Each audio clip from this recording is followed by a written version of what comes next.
Hello listener, বিগত লেকচারে আমরা দেখেছিলাম কিভাবে আমরা abc.java এই প্রোগ্রামটিকে আমরা কম্পাইল করেছি এবং কিভাবে সাকসেসফুলি আমরা রান করতে পেরেছি একদম কমান্ড প্রম্পটের মাধ্যমে। So in this lecture we gonna understand step by step what happens exactly when a Java program is compiled and executed. That means we will discuss in details the full execution process of Java program, and we also understand the working of just-in-time compiler and what is a JIT compiler in details. তো আপনারা এখন স্ক্রিনে এই Java program এক্সিকিউশনের এই full complete flow ডায়াগ্রামটা দেখতে পাচ্ছেন এবং আপনি দুইটা বক্স দেখতে পাচ্ছেন, দ্যাট মিনস দুইটা ফেজ।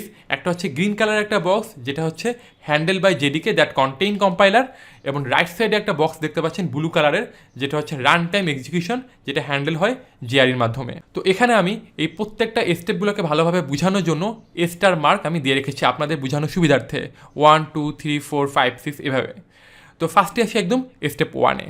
তো প্রথমে আমরা যখন abc.java এই সোর্স কোড, দ্যাট মিনস আমাদের জাভা ফাইলকে আমরা যখন কম্পাইল করি তখন আমরা কি করেছিলাম, কমান্ড প্রম্পটে আমরা লিখেছিলাম যে জাভা সি স্পেস abc.java। তো এই লাইনটা লেখার মাধ্যমে কি হয় অ্যাকচুয়ালি, যে আমরা কম্পাইলারকে এখানে ইনভোক করি। তো কম্পাইলার তখন আমাদের এই কোডগুলোকে সে কম্পাইল করা শুরু করে এবং কম্পাইলার তখন আমাদের সোর্স কোডগুলোকে সে চেক করা শুরু করে। যদি সে এই কোডের মধ্যে কোনো সিনট্যাক্সগত ইরর খুঁজে পায় বা কোনো কম্পাইল টাইম ইরর যদি সে পেয়ে থাকে, তাহলে সেটিকে আর নেক্সট স্টেপে সে বাইট করে কনভার্ট করে না, সেটাকে আবার প্রথমেই পাঠিয়ে দেয়।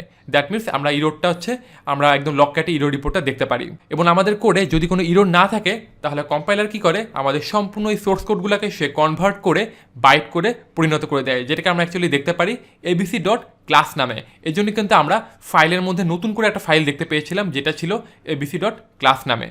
এবং এই সেই বাইট কোড যেটাকে কিনা শুধুমাত্র বুঝতে পারে একমাত্র জেভিএম ছাড়া এই কোডকে আর কেউই রিড করতে পারে না। এবং এই বাইট কোডের জন্যই কিন্তু জাভাকে আমরা সবসময় বলে থাকি প্ল্যাটফর্ম ইন্ডিপেন্ডেন্ট। এবং এই ছিল আমাদের ফুল কম্পাইল টাইম ফেজ, যেখানে একদম লাস্ট স্টেপ হয় এই বাইট কোড, দ্যাট মিনস এই ক্লাস ফাইল। এবং এর পরবর্তীতে যে স্টেপগুলো শুরু হয় সেটা তখন শুরু হয়ে যায় রান টাইম ফেজের খেলা। তো আপনি এখান থেকে দেখতেই পাচ্ছেন এই গ্রিন কালারের এই অ্যারোর মাধ্যমে দেখানো হয়েছে যে কম্পাইল টাইম ফেজ থেকে এবিসি ক্লাসগুলোকে রান টাইম ফেজে নিয়ে যাওয়া হচ্ছে। তো আপনি এখন জাস্ট একটু খেয়াল করে দেখেন, যখনই আমরা এই abc.java এই ফাইলটাকে সাকসেসফুলি কম্পাইল করতে পেরেছিলাম, এরপরে কি করেছিলাম, আমরা এটাকে রান করেছিলাম। তো রান করার জন্য আমরা জাভা স্পেস abc এই লাইনটাই কিন্তু লিখেছিলাম। দ্যাট মিনস এই লাইনটা লেখার মাধ্যমে আমাদের এই ফুল রান টাইম ফেজের এর কাজটা শুরু হয়ে যায়। এবং যখনই আমরা জাভা স্পেস abc লিখে ইন্টার দিয়েছিলাম তখনই কিন্তু আমরা প্রোগ্রামের আউটপুটটা দেখতে পেরেছিলাম। বাট এটার মধ্যে ইন্টারনালি যে সমস্ত কাজগুলো হয়েছিল সেগুলো কিন্তু আমরা কখনো দেখতে পাই না। তো এইগুলো নিয়েই কিন্তু আমরা এখন জাস্ট একটু ডিটেলসে ডিসকাস করব। এবং যখনই আমরা জাভা স্পেস abc লিখে ইন্টার দিই, দ্যাট মিনস তখন আমরা কী করি অ্যাকচুয়ালি, এই বাইট কোড দ্যাট মিনস এই ক্লাস ফাইলটাকে আমরা জেভিএমে ইনপুট দিয়ে দিই। তো আপনি এই রেড কালারের যে বক্সটা দেখতে পাচ্ছেন এটা হচ্ছে আমাদের সেই জেভিএম। এবং এই জেভিএমের মধ্যে ছোট ছোট কিছু প্রোগ্রাম থাকে এবং এদের প্রত্যেকেরই কাজ কিন্তু ডিফারেন্ট। ফার্স্টে যেই প্রোগ্রামটা কাজ করে সেটা হচ্ছে ক্লাস লোডার। এবং ক্লাস লোডার প্রথমে এই রান টাইম ফেজ থেকে এই abc.class ফাইলটাকে সে নিয়ে নেয়, নেওয়ার পর এই ক্লাস ফাইলগুলোকে সে জেভিএমের মেমোরিতে লোড করে দেয়। এবং এই বাইট কোড ভেরিফায়ার সেই বাইট কোডগুলোকে সে চেক করে যে এগুলোর মধ্যে কোনো ইন্টারনাল কোনো ইরর আছে কিনা বা এমন কোনো কিছু আছে কিনা যেটা পুরো সিস্টেমটাকে ভায়োলেট করে। সো ও যদি কোনো ইরর না পায় তাহলে সেটাকে ডিরেক্টলি ইন্টারপ্রেটারের কাছে পাঠিয়ে দেয়। তো এখন আমাদের এই ক্লাস ফাইল কিন্তু চলে আসলো এই ইন্টারপ্রেটারের এখানে। সো এই কারণে কিন্তু জাভাকে একই সাথে কম্পাইলড এবং ইন্টারপ্রেটেড ল্যাঙ্গুয়েজও বলা হয়ে থাকে। সো এখন এই জেভিএমের মধ্যে যে ইন্টারপ্রেটারটা থাকে, এই ইন্টারপ্রেটার এখন এই ক্লাস ফাইলগুলোকে দ্যাট মিনস এই বাইট কোডগুলোকে প্রত্যেকটাকে সে লাইন বাই লাইন এক্সিকিউট করা শুরু করে এবং তখনই শুরু হয় মেইন এক্সিকিউশন প্রসেসটা। এবং এরপরে সে এই বাইট কোডগুলোকে লাইন বাই লাইন এক্সিকিউট করে মেশিন করে কনভার্ট করে দেয়। এবং এই ফুল এক্সিকিউশন প্রসেসটাকে আরও ফাস্টার করতে এবং আরও অপটিমাইজড ওয়েতে ইমপ্রুভ করতে মেইন কাজটা করে থাকে এই জিট কম্পাইলার, যেটাকে আমি হাইলাইট করেছি ব্লু কালার দিয়ে। এবং এটাকে আমি এখন ডিসকাস করছি না, বিকজ এটাকে আমি জাস্ট একটু পরে আমি আলোচনা করব যে জিট কম্পাইলার কিন্তু সবসময় যে ইনভোকড হবে বিষয়টা কিন্তু এমন না। কোন কোন ক্ষেত্রে জিট কম্পাইলার ইনভোকড হয় এবং কোন কোন ক্ষেত্রে হয় না এটাও আমাদের জানা উচিত। এবং ভাইবা বোর্ডে কিন্তু এই ধরনের কোশ্চেনগুলো বেশি করা হয় যে কখন অ্যাকচুয়ালি জিট কম্পাইলারকে ইনভোক করা হয় এবং what is the difference between the compiler and interpreter. That means compiler এবং ইন্টারপ্রেটারের মধ্যে পার্থক্য কী? আমরা তো দুটাকে একইভাবে দেখতেছি, তাহলে এদের মধ্যে মেইন পার্থক্যটা কোন জায়গায় এবং জেভিএমের মধ্যে ইন্টারনাল কী কী ধরনের অপারেশনগুলো হয়। যদিও দেখা যায় আমরা অনেক ভালো প্রোগ্রামার, তারপরে এই ধরনের বেসিক কোশ্চেনগুলো যখন আমাদের করা হয় তখন কিন্তু আমরা ফুলফিল অ্যান্সার দিতে পারি না। সো এই কারণে আমি এই সমস্ত কনসেপ্টগুলোকে একদম ক্লিয়ার করার ট্রাই করছি, যাতে করে আপনি পৃথিবীর যে কোনোখানে ভাইবা দিতে গেলে এই ধরনের কোনো কোশ্চেনের সম্মুখীন হলে আপনি যেন একদম ক্লিয়ারলি সব কিছু অ্যান্সার দিতে পারেন। তো আমি এখন আপনাদেরকে থার্ড আরেকটা ফেজ দেখাতে যাচ্ছি এবং এই ফেজটা হলো ইন্টারপ্রিটেশন ফেজ। এবং এই ফেজে আপনি দুইটা ডায়াগ্রাম দেখতে পাচ্ছেন, একটা হচ্ছে কেস 1 এবং আরেকটা হচ্ছে কেস 2। তো একটু ভালো মতো খেয়াল করে দেখেন এই দুইটা ফেজের যে দুইটা ডায়াগ্রাম, এই দুইটা ডায়াগ্রাম কিন্তু একদম সেম, কেস 1 এবং কেস 2, জাস্ট একটাই ডিফারেন্স আছে এদের মধ্যে। দেখেন প্রথম ফেজে আমরা জিট কম্পাইলারকে ইনভোক করিনি, বাট সেকেন্ড কেসে আমরা এই জিট কম্পাইলারকে ইনভোক করেছি। তো এখন আমরা দেখব যে জিট কম্পাইলার অ্যাকচুয়ালি কী কাজ করে এবং কখন এটি ইনভোক হয় এবং কখন এটি ইনভোক হয় না।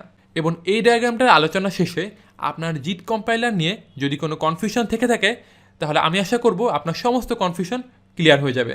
তো ফার্স্ট কেজে দেখেন আমরা লেফট সাইডে কিছু প্রোগ্রামে লাইন দেখতে পাচ্ছি, যেমন a = 5, b = 6। দ্যাট মিনস আমরা এখানে ভেরিয়েবলগুলোকে কিছু ভ্যালু দিয়ে আমরা অ্যাসাইন করে রাখা হয়েছে।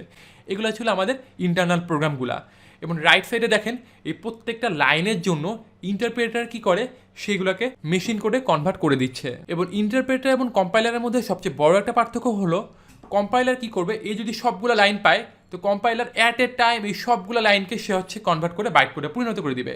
বাট ইন্টারপ্রেটার যেটা কি করে, সে হচ্ছে লাইন বাই লাইন, যেমন সে ফার্স্টে আসবে হচ্ছে a = 5, এই লাইনকে সে এক্সিকিউট করবে করে এবং এই লাইনটাকে সে করেসপন্ডিং মেশিন কোডে কনভার্ট করবে।